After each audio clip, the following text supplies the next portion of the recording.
Welcome to the Brainstorm episode 25. Today, we're talking about other founders leaving companies, not Sam Altman anymore, but we're talking about Grous. And then we're going to go to some battery updates and the electric vehicle market. Tasha, thank you for joining us. Maybe we can just dive in and do a recap of the work you've been looking at on safety and Grous. Yeah. So the news that you referenced is that the Kyle Vogt, who was the CEO of Grous, also a founder of Grous, recently left. Big disappointment. We talked about on this Brainstorm in the past how Grous, they've halted all their operations. They don't have any cars operating, with a person in them or not at this point.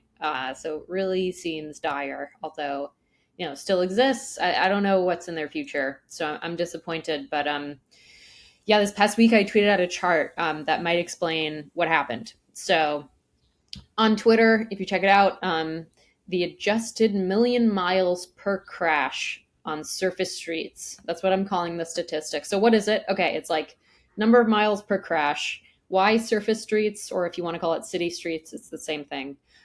So these are basically non-highway miles. So previously I'd done an analysis to look at Tesla full self-driving versus the national average. And this was back when the full self-driving stat was before the stack was fully integrated. So when off-highway autopilot was something different than on-highway autopilot, it was two different software stacks. Now it's the same. But at the time that this was reported, it was different. So I adjusted the national average crash statistics for that because there's actually the crash rate on city streets per mile or service streets per mile is worse than the highway. So when you look at that, okay, so this makes the national average 0.19 million miles per crash on surface streets. Again, my adjustments to the national statistics. A manually driven Tesla, slightly better than that at 0.6. That's really the data point to benchmark Tesla against, which is 3.2 million miles per surface street crash. So, a lot better than a manually driven Tesla. But the question is, how does that compare to Grous and Waymo? Okay, so Waymo we have at 0.5, so 500,000 miles per crash. And Grous coming in at the lowest, at least on this graph, 0.4. So, 40,000 miles a crash. And what is that quickly?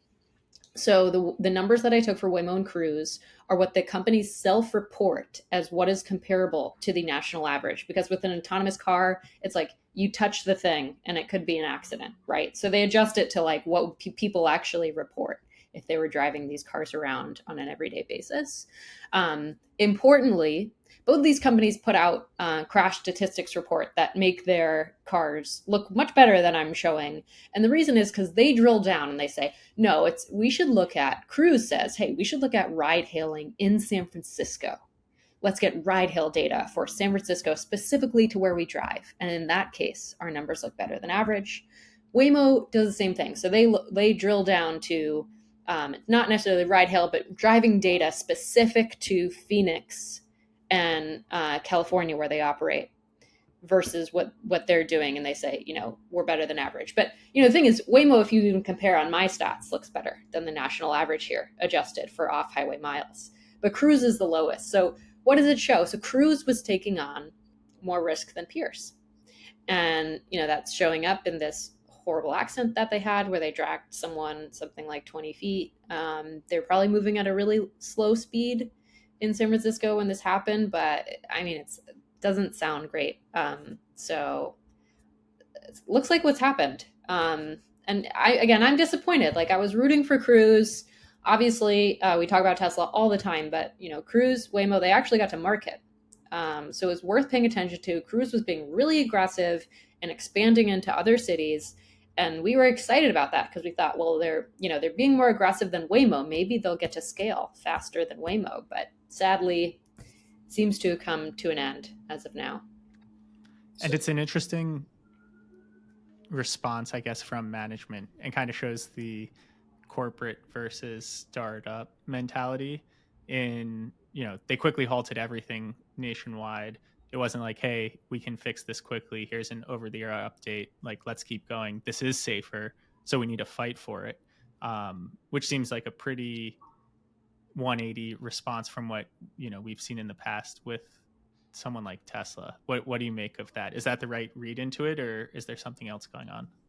I mean, since we're not regulatory experts, like I would assume that this is such a dire measure that they had to take, that they saw some reason that made them think, oh, we have to do this. Oh, we have to halt operations everywhere, not just California.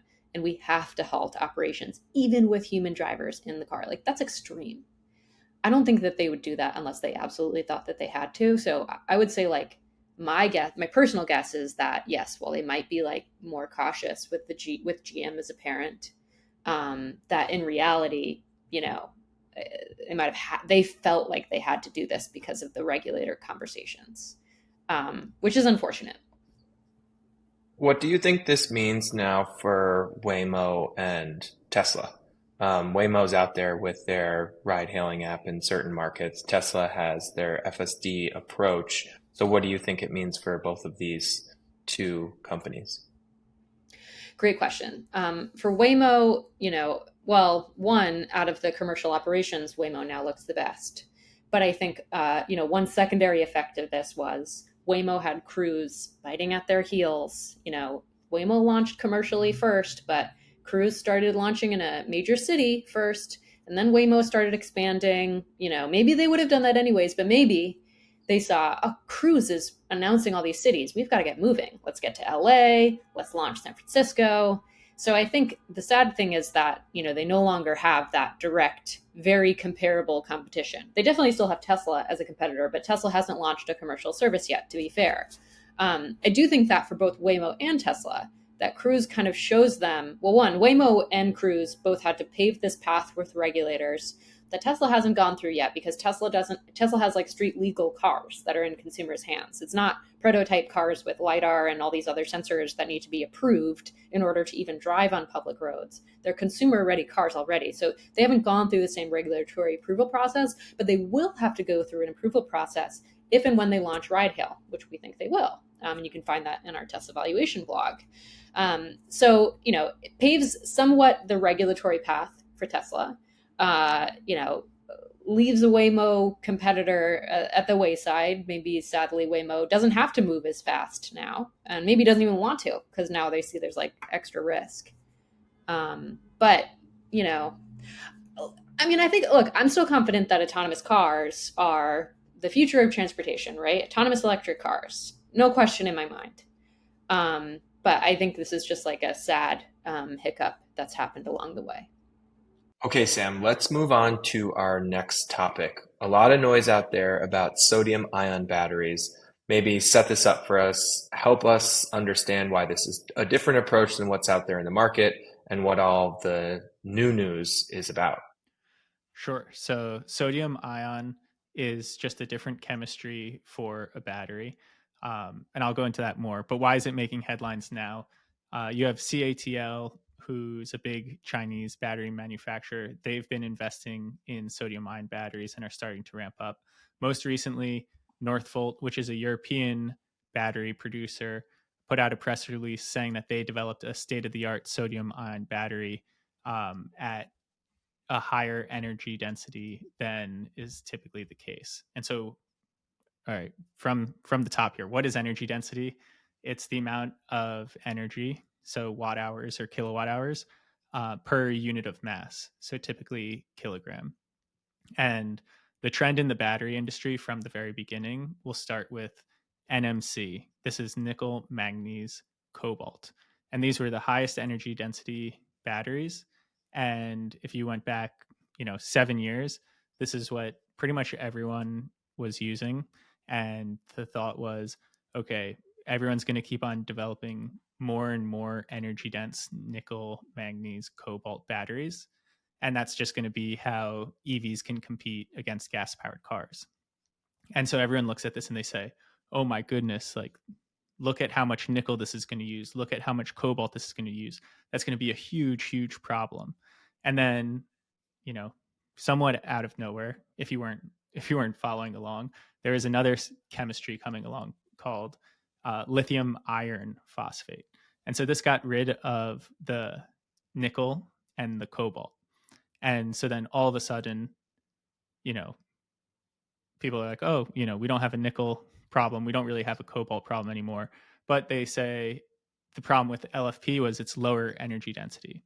So you're not going to have super long range vehicles using LFP cells, but they're probably good enough for mass market vehicles. And we're seeing that with companies like BYD in China. Tesla's using them in their vehicles as well. Um, and so it's pretty good. And now, the reaction was, oh, LFP, lithium, it's going to be so hard. We're going to be in a supply constrained environment for the next decade. And you saw lithium prices just shot up. Now they've really almost reset, not quite there, still elevated, but on their way down. And so now, people are making the analogy to what LFP did to NMC with what sodium ion could do to LFP. So sodium ion, no lithium. And so it could help alleviate some of those issues. But again, it's lower energy density. And so people are saying maybe this isn't good enough for vehicles. But Northvolt is saying, maybe there are breakthroughs to be had that make it so it can compete with lithium iron more apples to apples. All of this being said, sodium ion seems like there's definitely a use case in energy storage, stationary energy storage, where energy density might not matter as much because you're not moving it anywhere. It's just sitting there. So that's like a quick crash course on the history and potential trajectory of the battery market. Yeah, no, that's super helpful context. I guess my one question in hearing you explain this is around why, companies are looking to continue to shift the battery chemistry. Is it specifically just because of the supply and demand of these certain uh, metals and materials, or are people still looking to just truly innovate in the battery market? Like, do you think that there is, I guess, do you think there's a potential that, we find a new chemistry for battery that is, just kind of blows out of the water what has been historically understood around kind of performance? I don't want to say never because that's always a mistake. But I would say the history of batteries has been incremental improvement. So do I think there's going to be some, magic breakthrough that changes everything? I think that's unlikely. But I do think this evolution of new chemistries, replacement of various materials is going to continue. And I think a lot of what's driving it is end use application and cost. And so if you can have sodium ion batteries that are significantly less expensive than lithium iron phosphate, then I think that's a huge win for everyone, really. Um, and I guess one of the difficulties is exactly what you said, ensuring that the supply is there. And these technologies and new chemistries take a long time to ramp up. And so, you know, you have to plan for that with whatever you're developing. And I'll say, you're right, this is on the low end. Sodium ion is low end disruption, I would say. And then it's, you kind of have solid state, which is more innovation on the higher end, which is higher energy density, different characteristics you're going after. So people are innovating constantly in labs, all different areas, trying to optimize for various things. And sodium ion is somewhat gaining traction here because it is this low end disruptor that has clear end use applications. And one question I always have is how long do these batteries last for? When there, is a new breakthrough or you have this new chemistry formula, are they able to kind of predict out into the future? Oh, well, this should last X amount of years. And does that then determine, and is it considered in when you say new state of the art, or is it always just pegged to that, the energy density figure, or are they factoring in other, you know, metrics to look at when, they're comparing battery chemistry? Yeah, definitely comparing across various measurements here. And energy density is really just one of them. Cycle life is what they call lifespan, is another one. Charge and discharge rate, another big one. And what I'd say is most battery innovations or development is always a trade off. So it's rare to see improvement along all axes simultaneously. And normally, you're optimizing and there's trade offs between some or the other. But I'd say, for batteries that are going to have true, you know, mass market end use applications, the lifespan, I think, will be unnoticed by the end customer. So you can think of, a few thousand cycles, which would be fully charged to fully discharged, is probably enough that you would never know it if it was in your car. And if it's on a grid, you can think of it, if it's charging and discharging daily, then 365 cycles would be 1 year.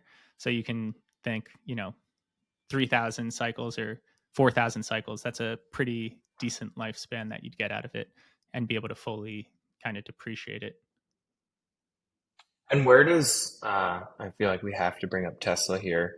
I think it's going back on 1 or 2 years now when they discussed their 4080 cell. What helped me understand like where that falls into kind of battery innovation? Was that more on the manufacturing of batteries themselves, or was that, incorporating new chemistry technology? That was more so on, I mean, it's like a manufacturing and technology side. Um, some on the chemistry they're working on dry electrode technology. Um, some of the uh, what they were doing with like the tabs around the end. So pretty much if you have a battery, you have, ions going from here over to here, and all the ions they like. The analogy people make is people in a classroom are ions, and then they need to get out and go across the hallway into another classroom. And so it's like if there's one door and they're trying to get out as fast as possible, that's pretty difficult, slows them down. Tesla had this tabless design, which essentially allows more doors so you can get, more ions out and increase the charge discharge rate. The structure was also just optimized for what they're going for. But what we see is, Tesla has that for certain vehicles like the Cybertruck. And they had it in the Model Y. It sounds like it's no longer in the Model Y. And they're using a different cell format. So that's just the size of it. But Tesla's constantly executing on what they showed at Battery Day and making progress along that side.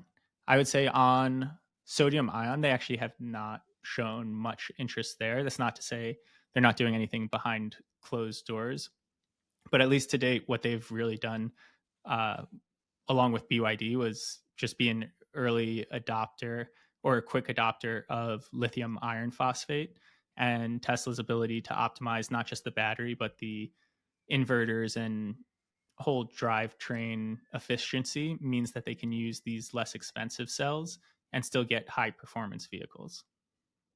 Got it. So that goes back to your answer to my first question, which is, the incremental improvements to battery technology outside of just the chemistry structure, is still happening today, but everyone is also playing and tinkering around with chemistry structure as well. So pretty interesting. Yep. And, I'll just end with this. There's actually Bloomberg New Energy Finance just put out their volume weighted average lithium iron battery pack and cell pricing. And it's at its lowest levels ever at $139 per kilowatt hour at the pack level. And this is notable because last year their uh, average volume weighted average price actually went up because of inflation and supply chain issues. So we're actually seeing that revert back down, and we are getting reports from leaders in the space that cell costs are already back down into this $70 to $80 per kilowatt hour. This is super important because this is, in our opinion, what's really going to drive EV adoption. People run all these surveys. Oh, will you drive an EV? Will you do this? At the end of the day, we think it's going to come down to the end price to the consumer. And if you have a lower priced, better performing vehicle that's electric, then that's going to be the no-brainer choice. Sounds like a no-brainer to me. It's going to be that Oprah Winfrey meme. You get a battery. You get a battery. Everybody gets batteries. We need more batteries. We need more electricity. I think, right, the future is more power and less expensive power and electricity and energy, just broadly speaking. And then we get a Dyson sphere and we don't have to worry about any of this. We have the sun, Nick. That's pretty powerful. That's what I mean. The Dyson sphere is what that structure, theoretical structure that surrounds the sun and just provides infinite energy to a growing population. There you have it. All right, we'll see everyone. Humans. Oh yeah, Nick, how's your Thanksgiving? It was good. I did the Lions game in Detroit, and then I went to the Michigan-Ohio State game. So a lot of football. You were in the stadium? I was. Nice. Single greatest sporting event I've ever attended. I am a Michigan alumni, so that's why I say it. Maybe not for the Ohio State fans that were sitting there. But it was good. How was yours? It was good. It's good. Siblings came in, all hung out. Good time. No football game, but lots of food. Yeah. Lots of food, lots of football. All right. All right. That's our show. We'll see everyone next week.